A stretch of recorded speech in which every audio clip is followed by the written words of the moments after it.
Propósito na oração de Edward Bultz. Capítulo 2.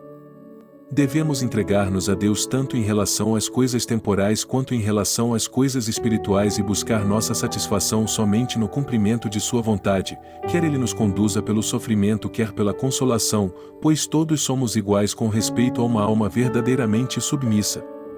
A oração nada mais é do que o senso da presença de Deus. Irmão Lourenço. Certifique-se de focar no seu dever secreto, persista a todo custo. A alma não pode prosperar se negligenciá-lo. A apostasia geralmente começa com as portas fechadas. Tenha muita comunhão secreta com Deus. É a troca secreta que enriquece o cristão. Ore sozinho. Que a oração seja a chave da manhã e o ferrolho da noite. A melhor forma de lutar contra o pecado é lutar de joelhos. Philip Henry. A oração da fé é o único poder do universo a que se rende o poderoso Jeová. A oração é o remédio soberano. Robert Hall. 1 hora de solitude gasta em oração sincera e fervorosa, ou sobre conflito e a conquista de uma única paixão ou sobre um pecado sutil no coração, nos ensinará mais sobre o pensamento, despertará mais em nós a capacidade e a formação do hábito de reflexão do que um ano de estudo nas escolas sem essas coisas. Coleridge. Um homem pode orar dia e noite e enganar a si mesmo, mas nenhum homem que não ora pode estar seguro de sua sinceridade. Oração é fé em ação. Uma união da vontade e do intelecto concretizando-se em um ato intelectual. É o homem como um todo que ora. Menos do que isso é só um desejo ou um trabalho dos lábios, um engano ou um disfarce. Se Deus quiser restaurar novamente minha saúde, estou determinado a estudar nada mais do que a Bíblia. A literatura é inimiga da espiritualidade se não for mantida sob mão forte. Richard Cecil. Nossa santificação não depende de mudanças ou obras, mas em fazer essas coisas por causa de Deus quando geralmente fazemos por nossa causa. Meu tempo de trabalho não é diferente do meu tempo de oração. A oração nada mais é do que o senso da presença de Deus. Irmão Lourenço. Deixe-me queimar para Deus. Afinal, entre tudo o que Deus estabelece, a oração é a maior de todas. Oh, que eu seja um homem de oração. Henry Martin. As possibilidades e a necessidade da oração, seu poder e seus resultados manifestam-se quando apreendem e mudam os propósitos de Deus, ou quando liberam a força de seu poder. Abimeleque foi atacado por Deus. A seguir Abraão orou a Deus, e Deus curou Abimeleque, sua mulher e suas servas, de forma que puderam novamente ter filhos, porque o Senhor havia tornado estéreis todas as mulheres da casa de Abimeleque por causa de Sara, mulher de Abraão. Gênesis 20, 17 e 18. Os consoladores de Jó se comportaram de forma tão miserável e equivocada em sua controvérsia com Jó que a ira de Deus se acendeu contra eles. Deus disse a esses amigos: meu servo Jó orará por vocês, e eu aceitarei a oração dele. Jó 42:8. Depois que Jó orou por seus amigos, o Senhor o tornou novamente próspero. Jó 42:10. Jonas estava em uma condição terrível quando o Senhor, porém, fez soprar um forte vento sobre o mar, e caiu uma tempestade violenta. Jonas 1:4. Quando se lançaram sortes, a sorte caiu sobre Jonas. Jonas 1:7. Ele foi lançado no mar, mas o Senhor fez com que um grande peixe engolisse Jonas. Jonas 1:17.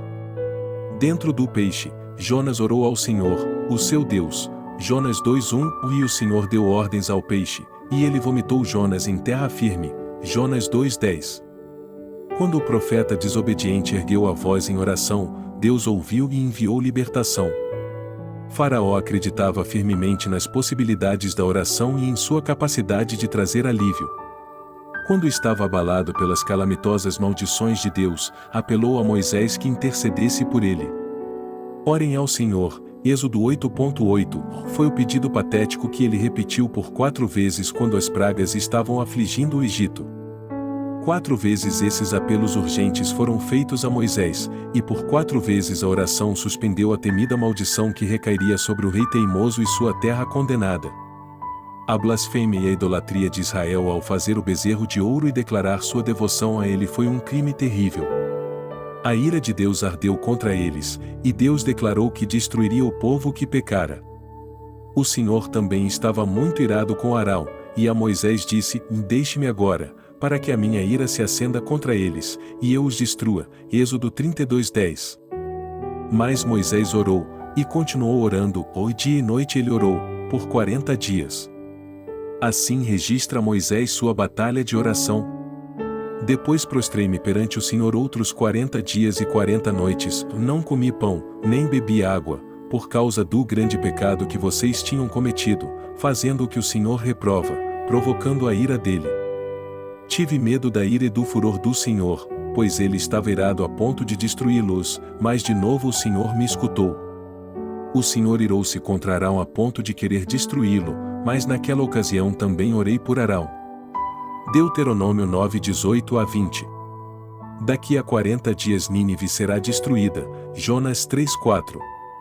Era propósito de Deus destruir aquela grande e perversa cidade. Mas Nínive orou, vestida de saco, sentada sobre cinzas ela clamou a Deus com todas as suas forças. Verso 8. E Deus se arrependeu e não os destruiu como tinha ameaçado. Verso 10. A mensagem de Deus a Ezequias foi: põe em ordem a sua casa, pois você vai morrer ou não se recuperará. E 2 Reis 21.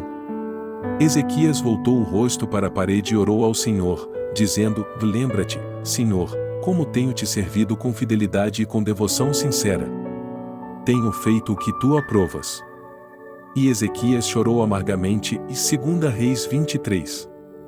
Deus disse a Isaías: Volte e diga a Ezequias: Ouvi sua oração e vi suas lágrimas, e eu o curarei. Acrescentarei 15 anos à sua vida. 2 Reis 25:6. Esses homens sabiam orar e sabiam como prevalecer na oração. A fé deles na oração não era uma atitude passageira que mudava com o vento ou com seus sentimentos e com as circunstâncias, era um fato. Deus ouvia e respondia, seus ouvidos sempre estavam abertos ao clamor de seus filhos, e o poder para fazer o que se pedia a ele era proporcional à sua disposição.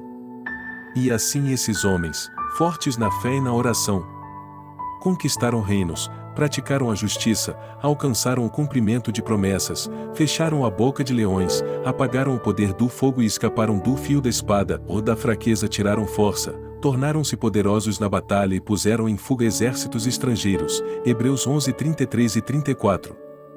Tudo naquele tempo, bem como agora, era possível aos homens e mulheres que sabiam orar. Na verdade, a oração abria um depósito ilimitado, e a mão de Deus não recusava nada. A oração introduzia aqueles que a praticavam em um mundo de privilégio e trazia a força e a riqueza do céu em auxílio ao homem finito. Que rico e maravilhoso poder possuíam aqueles que aprenderam o segredo de aproximar-se vitoriosamente de Deus. Com Moisés, salvou uma nação, com Esdras, salvou uma comunidade. E, mesmo assim, por mais estranho que pareça, depois de contemplarmos as maravilhas que o povo de Deus testemunhara, houve negligência na oração. A mão que se agarrava com tanta força a Deus, que tantas vezes espalhava medo e terror no coração dos inimigos, perdeu sua força. O povo, relapso e apóstata, abandonara suas orações, se é que a maioria deles alguma vez tinha orado realmente. A oração fria e sem vida dos fariseus foi substituída por uma aproximação genuína de Deus, e por causa daquele método formal de oração toda a adoração se tornou uma paródia de seu propósito real. Uma gloriosa dispensação, gloriosamente desempenhada, foi a de Moisés, de Esdras, de Daniel e Elias, de Ana e Samuel. No entanto, o círculo parece limitado e de curta duração, as pessoas de oração eram poucas e esparsas. Eles não tiveram sobreviventes, ninguém que imitasse sua devoção a Deus, ninguém que preservasse o rol dos eleitos. Em vão o decreto estabelecer a ordem divina, o chamado divino. Peça-me. Do clamor fervoroso e eficaz a Deus, eles se voltaram para deuses pagãos e clamaram em vão pelas respostas que nunca viriam. E desse modo caíram no estado ímpio e deplorável de quem perdeu seus objetivos de vida ao romper o elo com o Eterno. Aquela dispensação favorecida da oração fora esquecida, eles já não sabiam orar. Que contraste com os feitos que iluminaram outras páginas das Santas Escrituras. O poder que atuava em Elias e Eliseu em resposta à oração chegava até o túmulo. Em cada um dos casos, uma criança foi levantada dos mortos, e os poderes da fome foram desfeitos. A oração de um justo é poderosa e eficaz. Tiago 5,16. Elias era um homem com as mesmas paixões que nós. Ele orou fervorosamente para que não chovesse, e não choveu na terra por 3 anos e 6 meses. E ele orou outra vez, e os céus enviaram chuva, e a terra produziu seus frutos. Jonas orou quando estava preso no ventre do grande peixe e chegou à terra seca, a salvo da tempestade, do mar e dos monstros das profundezas pela energia poderosa de sua oração. Que enorme provisão da graça da oração como administrada naquela maravilhosa dispensação! Eles oravam de forma magnífica. Por que a oração deles não pôde salvar da decadência e da morte a dispensação? Será que não foi porque eles perderam o fogo sem o qual qualquer oração se degenera em um modelo sem vida?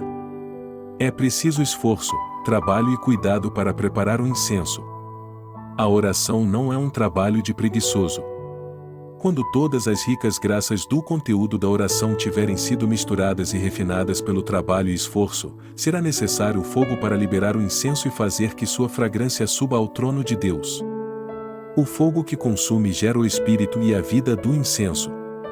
Sem fogo, a oração não tem espírito, ela serve, assim como as ervas mortas, para a corrupção e para os vermes. A oração casual, intermitente, nunca é banhada neste fogo divino. Pois ao homem que ora dessa forma lhe falta o fervor que se agarra a Deus, determinado a não deixá-lo ir até que a bênção venha. Orem continuamente, e 1 Tessalonicenses 5,17, aconselhou o grande apóstolo. É esse hábito de oração que faz dela a argamassa que une as pedras da construção. Você pode fazer mais do que orar depois de ter orado, disse o piedoso Dr. A. J. Gordon, mas você não pode fazer mais do que orar até que tenha orado.